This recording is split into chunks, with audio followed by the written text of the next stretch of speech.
अपने बाल वीरेंद्र सहयोगी गजेंद्र का भी हम रुख करना चाहेंगे। गजेंद्र, आज एनडीटीवी राजस्थान लॉन्च होने जा रहा है और एनडीटीवी राजस्थान का उद्देश्य यही है कि जनता से जुड़े, यानी महिलाओं से जुड़े, युवाओं से जुड़े, किसानों से जुड़े, हर उस व्यक्ति से जुड़े मुद्दे हम उठाएं और उनकी जो बात है वो सरकार तक पहुंचाने का काम करें।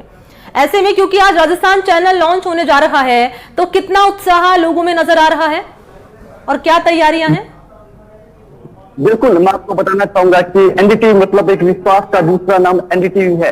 ऐसे में राजस्थान की जनता एनडीटीवी की ओर काफी उम्मीदों से देख रही है, क्योंकि अब राजस्थान है वो चुनाव के अंदर जाने वाला है। तो ऐसे में विश्वास का नाम है तो प्रत्येक दर्शकों की नजर एनडीटीवी पर होगी और एनडीटीवी हमेशा से ही जनता से, सरोकारों से जुड़ी खबरें प्रमुखता से दिखाता आया है और विश्वास का दूसरा नाम एनडीटीवी है। तो ऐसे में एनडीटीवी अब आज राजस्थान के अंदर लॉन्च होने जा रहा है, तो दर्शक है वो भी बड़ी उम्मीदों के साथ एनडीटीवी की ओर देख रहे हैं और काफी इंतजार था दर्शकों को भी कि इस प्रकार का एक चैनल राजस्थान में भी है जो विश्वसनीयता के साथ, ईमानदारी के साथ खबरें करता हो। तो ऐसे में अब एनडीटीवी है वो राजस्थान के प्रत्येक दर्शकों की हर उम्मीद को पूरा करता हुआ दिखाई देगा और जनता से जुड़े हुए मुद्दों को सरकार तक पहुंचाएगा और सरकार और जनता के बीच एक सेतु का काम करेगा। जी बिल्कुल, चप्पे चप्पे पर हमारे रिपोर्टर तैनात हैं जो कि हर खबर दर्शकों तक पहुंचाएंगे। कोई भी खबर अगर आपकी छूट गई है, चाहे वो गांव की जुड़ी हुई खबरें हो, चाहे वो ढाणी से जुड़ी हुई खबरें हो, हर खबरें एनडीटीवी राजस्थान अपने दर्शकों तक पहुंचाने का काम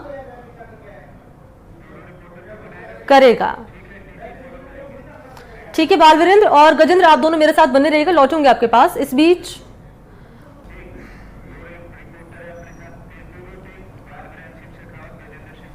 और मेरे दोनों सहयोगी लगातार मेरे साथ बने हुए हैं, बाल वीरेंद्र और गजेंद्र लगातार ग्राउंड पर ही मौजूद हैं। सबसे पहले बाल वीरेंद्र का हम रुख करना चाहेंगे। बाल वीरेंद्र, जैसे कि हम जानकारी दे रहे हैं कि अगस्त महीने में सबसे ज्यादा सूखा देखा गया है और सूखा पड़ रहा है तो निश्चित तौर पर किसानों की जो फसलें हैं वो बर्बाद हो रही हैं। तो ऐसे में अब किसानों की क्या उम्मीदें हैं, क्या अब चाहते हैं किसान? का मेरे को करना चाहूंगी, वो भी इस वक्त मेरे साथ लाइव जुड़ चुके हैं। गजेंद्र, क्योंकि जैसे कि जानकारी दे रहे हैं बाल वीरेंद्र की किसानों को, फसलों को कितना नुकसान हुआ है और क्या किसानों की उम्मीदें हैं, लेकिन जानना यह भी जरूरी हो जाता है कि अब सरकार की ओर से क्या कदम उठाए जा रहे हैं। जितना नुकसान किसानों को हुआ है, क्या इसको लेकर सरकार की तरफ से कोई बैठक बुलाई गई है या कोई निर्देश दिया गया है विभाग को?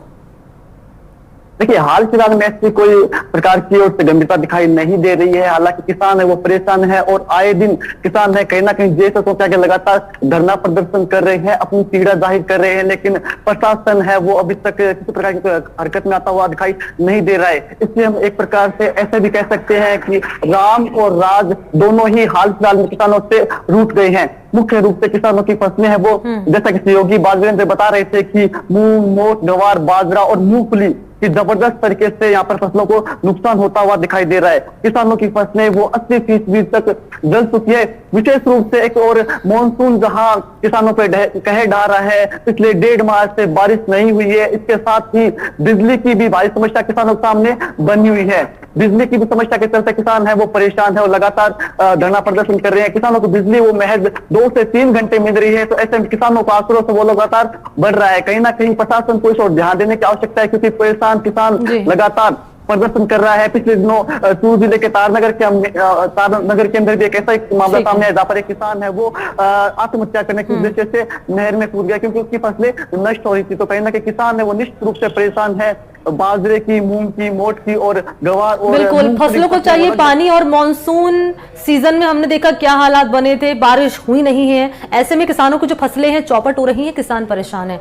अब उन्हें उम्मीद है सिर्फ और सिर्फ सरकार से। शुक्रिया आपका गजेंद्र और शुक्रिया आपका बाल वीरेंद्र हमारे साथ जुड़ने के लिए। और